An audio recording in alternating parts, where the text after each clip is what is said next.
अमरावती जिल्ह्यातील नेरपिंगळी येथील रूप बदलणारी देवी म्हणून पिंगळाई देवी प्रसिद्ध आहे। नवरात्रात या देवीच्या दर्शनासाठी देशभरातील भाविकांची गर्दी होते आहे। निसर्गाच्या सान्निध्यात टेकडीवर पिंगळा देवीचं ऐतिहासिक मंदिर आहे। मंदिराचा आणि सभोवतालचा गाभारा हेमाडपंथी बांधणीचा आहे। मंदिराच्या समोर दीपस्तंभ आहे। इथं शारदीय आणि चैत्र नवरात्र साजरं केलं जातं।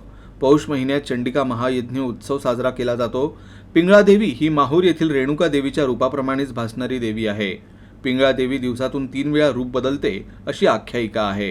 पिंगळा देवीच्या मंदिरात नवरात्रानिमित्त 10 दिवसांची पूजा असते। पिंगळा देवीचं दर्शन घेण्यासाठी भाविकांची राज्यभरातून इथं गर्दी होते। 12 ऑक्टोबरपर्यंत विश्वस्तांनी अनेक सामाजिक आणि धार्मिक कार्यक्रमांचं इथं आयोजन केलंय।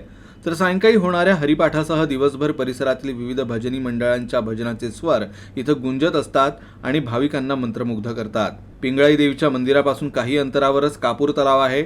नवरात्रात अष्टमीच्या दिवशी कापूर तलावावर मोठ्या प्रमाणात कापूर जाळला जातो। हा तलाव नागपूरकर भोसल्यांनी बांधल्याचं सांगितलं जातं।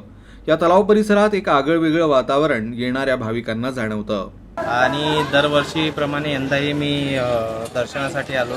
आमचे जे पिंगळा देवी आमचे कुलदैवत आहे आणि दरवर्षी आम्ही यासाठी चैत्र महिन्यात आणि नवरात्रात आम्ही येतच असतो। आणि इथे आल्यावर खूप छान एक वातावरण निर्माण होते।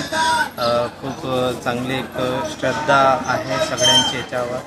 नवरात्रात भरपूर गर्दी इथे असते आणि खूप छान स्टॉल वगैरे इथे लागतात। तर आजूबाजूचे खेळातले लोक पण सकाळी 3 वाजतापासून इथं लाईन सुरू होते दर्शनासाठी। आणि आज पण आम्ही स्पेशली मी माझ्या फॅमिलीसोबत आलेलो आहे। मी दरवर्षी या देवीच्या ठिकाणी येते। मला तसंही देवीची भक्ती आहे। आता स्वच्छता मोहीम ही आपण राबवली होती। स्वच्छता मोहीम राबवत असताना इथे पण खूप ठिकाणी मला स्वच्छता दिसते आहे। दरवर्षी इकडे तिकडे स्वच्छता अशी पाहायला आपल्याला मिळते आहे।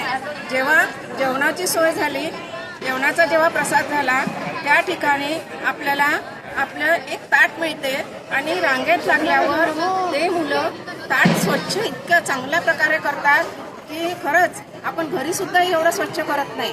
तर ते पाहून मला अतिशय आनंद झाला की खरंच स्वच्छता ही देशसेवा, देशसेवेसाठीच आपण सगळं काही झटत असतो। आपल्यासाठी आपण जगतो, आपण सगळंच काही करतो, पण देशासाठी जर केलं तर खरंच मनाला शांती मिळते। अशा प्रकारे इथले जे मुलं आहे, जे सेवाधारी लोक आहे, ते सुद्धा चांगल्या प्रकारे काम करत आहे।